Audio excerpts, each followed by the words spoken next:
প্রিয় শিক্ষার্থীবৃন্দ, আশা রাখি সকলেই বাসায় আছো এবং সকলেই সুস্থ আছো। সকলেই সুস্থ থাকো সেটাই কামনা করি মহান সৃষ্টিকর্তার নিকট। আমি আজ দশম শ্রেণীর গণিত বিষয়ের উপর পাঠদান করব।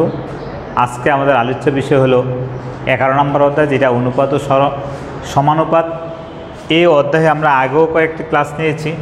এই অনুপাত ও সমানুপাত অধ্যায় পড়তে গেলে আগে আমাকে জানতে হবে অনুপাত কি, সমানুপাত কি। অনুপাতের আমি একটা সংজ্ঞা লিখেছি এখানে। দুইটি একই জাতীয় রাশির একটি অপরটির তুলনায় কত গুণ বা কত অংশ যে ভগ্নাংশ দ্বারা প্রকাশ করা যায় তাকে উক্ত রাশি দুটির অনুপাত বলে। যেমন 3/4, এটা হলো একটা অনুপাত। অর্থাৎ একই জাতীয় এককের হতে হবে। তরল পদার্থ হলে তরল পদার্থের সাথে সম্পর্ক করতে হবে। যদি দৈর্ঘ্য হয় তাহলে দৈর্ঘ্যের সাথে সম্পর্ক নিতে হবে। যদি সেটা কিলোগ্রাম হয় তাহলে কিলোগ্রামের সাথে সম্পর্ক নিতে হবে। অর্থাৎ এইভাবে যেই রাশিটাকে প্রকাশ করা হবে সেটা হলো একটা অনুপাত। যেমন তারপরে সমানুপাত। যদি 4টি রাশির প্রথম এবং দ্বিতীয়টির অনুপাত এবং তৃতীয় ও চতুর্থ রাশির অনুপাত পরস্পর সমান হয় বা হলে উক্ত 4টি রাশির এই সম্পর্ককে সমানুপাতই বলা হয়। যেমন A অনুপাত B = B অনুপাত C = C অনুপাত D। অর্থাৎ এই অনুপাতগুলো যদি সমান হয়, B/C যদি C/D হয়, অর্থাৎ এই অনুপাত সমান যদি এই অনুপাত হয়, তখন এই যে অনুপাতটা, এই যে সম্পর্কটা, এই সম্পর্কটাকে বলা হবে সমানুপাত। এই সম্পর্কটাকে বলা হবে সমানুপাত। এখানে একটা সমানুপাতিক ধ্রুবক চিন্তা করা হয় কে দ্বারা।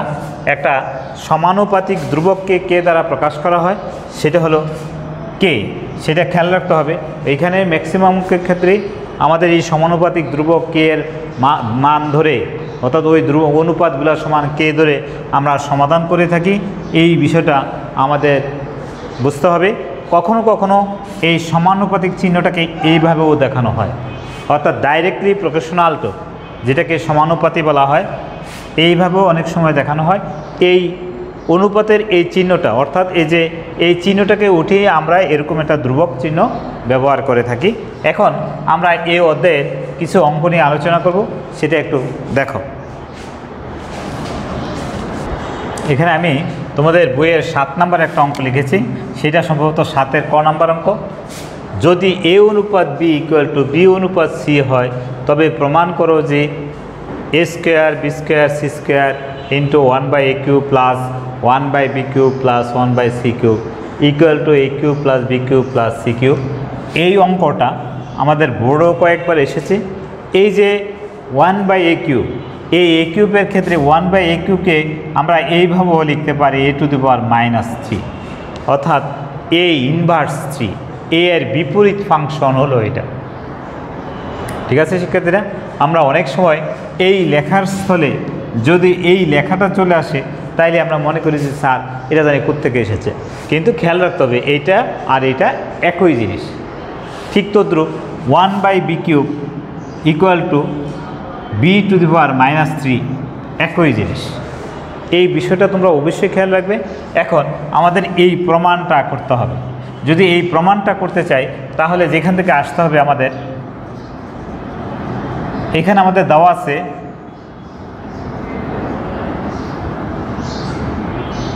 A অনুপাত B = B অনুপাত C। অনুপাত মানে কি? ভাগ। তাহলে আমরা এটাকে লিখতে পারি A/B = B/C। যদি আমরা আর গুণ করি তাহলে লিখতে পারি B² = AC। কি? B² = AC। এখন এটা একটা সম্পর্ক। এখন আমি এই লেফট হ্যান্ড সাইড দেখি, A² B² C² × 1/A³ + 1/B³ + 1/C³। এখন এইটা দ্বারা যদি আমি এটাকে গুণ করি আলাদা আলাদা করে, তাহলে আমরা লিখতে পারি A² B² C² / A³ A² B² C² / B³ + A² B² C² / C cube. এখন যদি আমরা একটু কাটাকাটি করি তাহলে দেখা যায় B square C square divided by A থাকে, প্লাস এখানে বি স্কোয়ার আর বি কিউবে A square C square divided by B, plus এখানে A square B square divided by C. এখন বি স্কোয়ার ইকুয়াল টু কত পেয়েছি আমরা? এসি।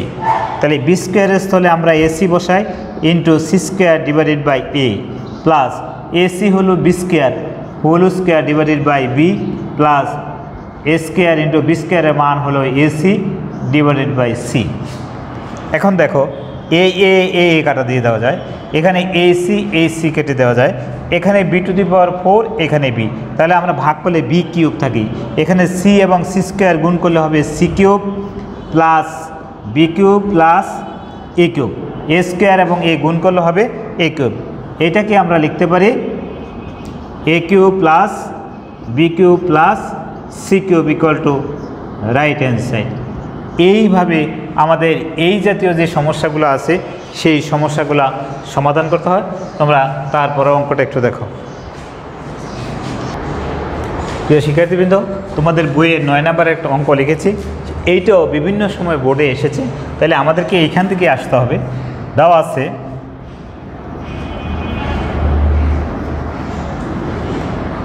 এ অনুপাত বি ইকুয়াল টু বি অনুপাত সি ইকুয়াল টু সি অনুপাত ডি। ধরি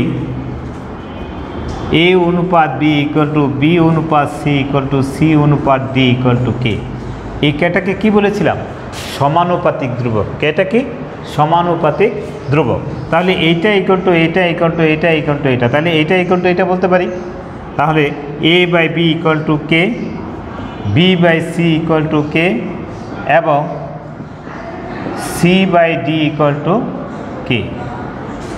তাহলে A is equal to B K আর গুণ করলে, বা বি ইকুয়াল টু সিকে, বা C is equal to D K. তাহলে এই সি এর মানটা আমরা এখানে নিয়ে আসবো, decay into K equal to D K square. আর এইখান থেকে এটা কার মান? বি এর মান, সুতরাং বি ইকুয়াল টু এত। বি এর মানটা আবার এখানে বসাই দেই, D K square into K equal to D K cube. শিক্ষার্থীরা, আমরা এই মানগুলো হয় পাশাপাশি লিখব, আর নতুবা প্রথমে এইটা লিখব, তারপরে এটা লিখব, তারপরে এটা লিখতে হবে। খেয়াল রাখতে হবে তোমাদের।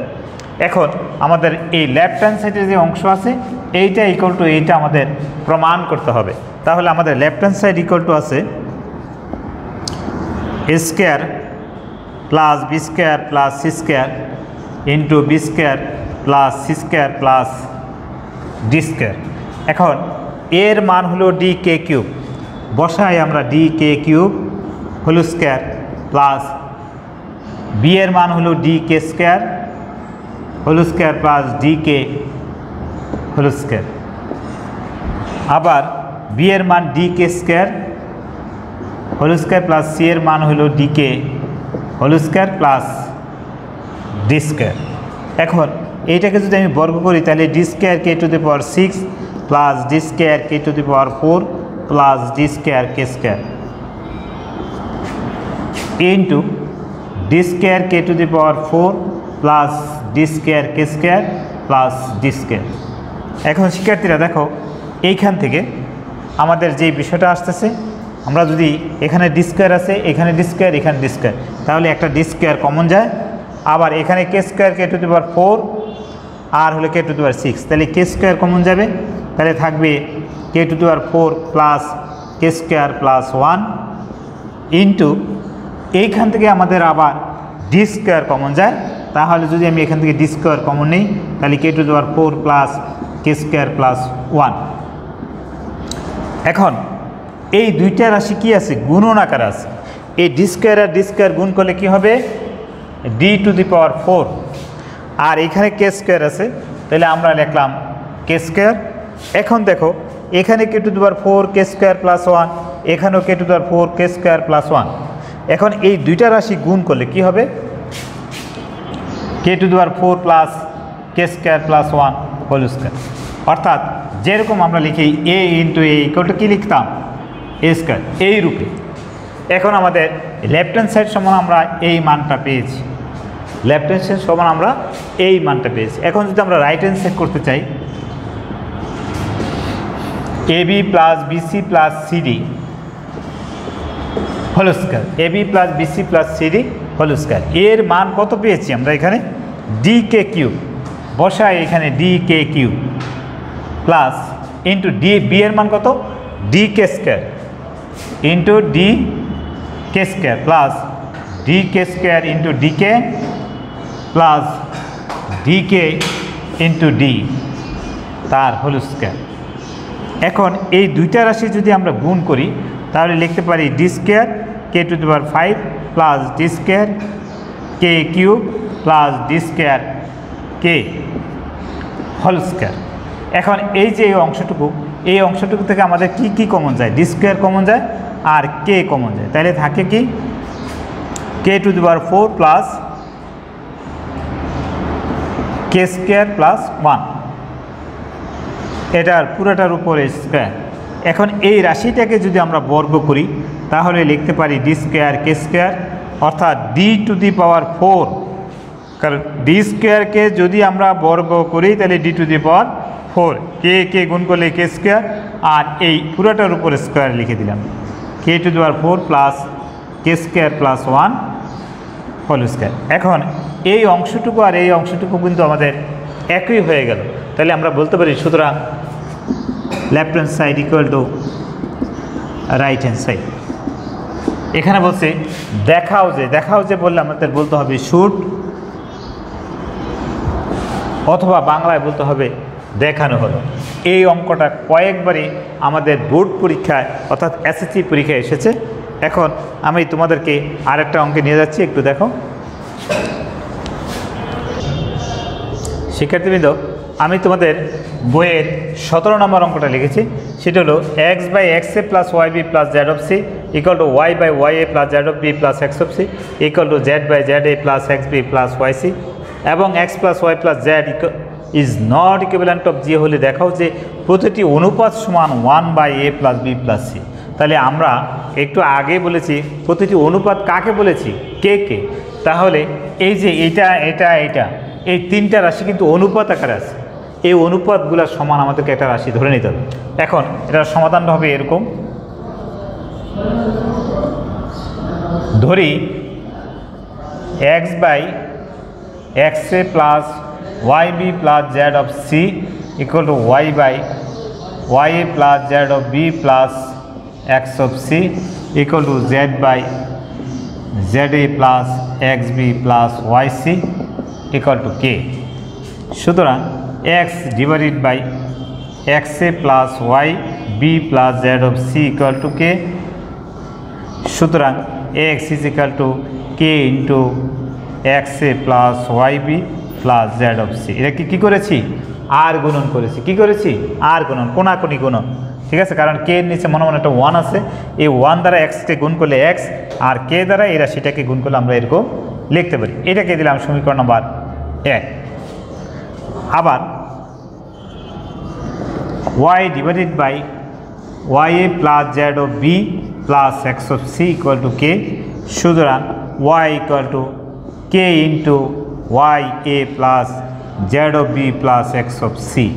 এটাকেও একই প্রক্রিয়া আমরা করেছি 2 নম্বর। এবং z divided by za plus xb plus yc plus yc equal to k। সুতরাং z equal to k into za plus xb plus yc। এটাকে দিলাম সমীকরণ নাম্বার 3। তাহলে এটা হলো আমাদের 1 নম্বর সমীকরণ, এটা হলো 2 নম্বর সমীকরণ, এটা হলো 3 নম্বর সমীকরণ।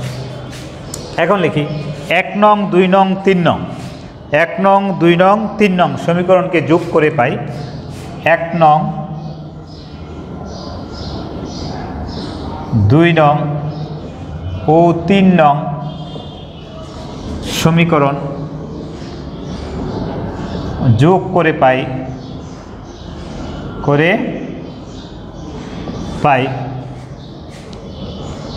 x plus y plus z equal to k into xa plus yb plus zc, xa plus yb plus zc plus K into Y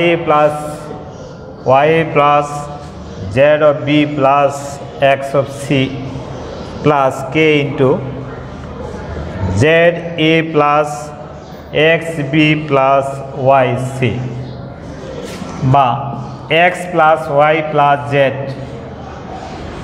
equal to K যদি আমরা কমন নেই তাহলে X A plus Y B plus Z of C plus Y A plus Z of B plus X of C plus Z A plus X B plus Y C. এখানে X plus Y plus Z equal to K into X A plus Y A plus Z of A plus X B plus Y B plus Z of B X C plus Y C plus Z of C. এখন আমরা একটু সাজিয়ে নিলাম, বিষয়টাকে একটু সাজিয়ে নিলাম। সাজানোর পরে যে বিষয়টা দাঁড়ালো X plus Y plus Z equal to K into এইটুকু থেকে আমরা ইচ্ছা করলে এ কমন নিতে পারি। এখন যদি আমি এ কমন নিই তাহলে X plus Y plus Z, আবার এই যে এইটুকু থেকে আমি বি কমন নিতে পারি। যদি বি কমন নিই তাহলে X plus Y plus Z plus এইটুকু থেকে আমি সি কমন নিতে পারি, তাহলে সি কমন গেলে X plus Y plus Z. X plus Y plus Z equal to K into এখানে আমাদের X plus Y plus Z, X plus Y plus Z, X plus Y plus Z, এই তিনটেই আমাদের কী রাশি? Common রাশি। তাহলে আমরা কমন নিয়ে গেলাম X plus Y plus Z into A plus B plus C. এখন আমাদের এই যে উদ্দীপকে অর্থাৎ আমাদের যে অঙ্কটা দেওয়া আছে সেই অঙ্কটা বলে দেওয়া আছে X plus Y plus Z is not equivalent of zero, অর্থাৎ এটা একটা ধ্রুব রাশি। এটা একটা ধ্রুব রাশি। এখানে এক্স ওয়াই জেড নট চলক, চলক হলে শূন্যের সমান হতে পারে না। কারণ সেই জন্যই এই X plus Y plus Z দ্বারা আমরা উভয় পক্ষকে ভাগ করব। যদি ভাগ করি তাহলে কি দাঁড়াবে? তো 1 equal to K into A plus B plus C, অর্থাৎ উভয় পক্ষকে X plus Y plus Z দ্বারা ভাগ করে আমরা ইচ্ছা করে লিখে দিতে পারি X plus Y plus Z দ্বারা ভাগ করে, বা K is equal to K into A plus B plus C equal to 1। সুতরাং K equal to 1 by A plus B plus C, 1 by A plus B plus C. এটা কার মান পেলাম? কে এর মান। কেটাকে কি ধরেছিলাম? সমানুপাতিক ধ্রুবক। এখন এখানে আমার একটু লেখা লিখতে হবে। তাহলে লেখাটা আমাদের কি লিখতে হবে? K equal to 1 by A plus B. আমি এখানে প্রত্যেকটা অনুপাত সমান কে ধরেছিলাম, যেহেতু প্রতিটি অনুপাত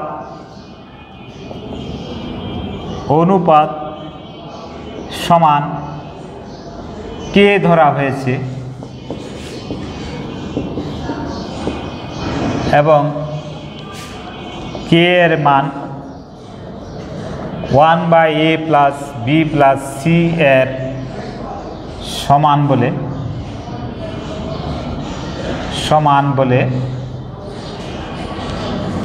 প্রতিটি অনুপাত সমান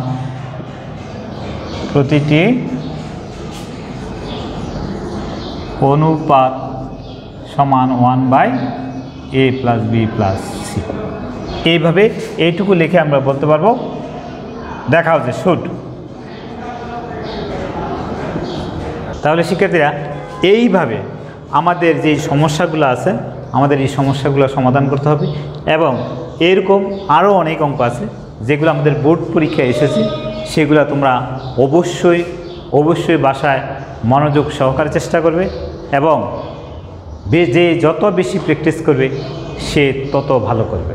গণিত এমন একটা বিষয় যে বিষয় প্র্যাকটিস ব্যতীত কোনোভাবেই ভালো ফলাফল আশা করা যায় না। এইটার পাশাপাশি তোমাদের যে বহু নির্বাচনী অংশটা আছে সেই অংশটার উপরেও খেয়াল রাখবে এবং দৃষ্টি দিয়ে মনোযোগ সহকারে পড়াশোনা করবে।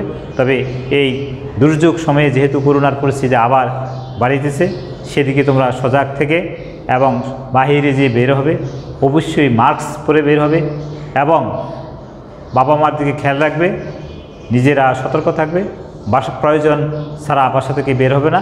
এই বলেই আমি এখানেই শেষ করছি।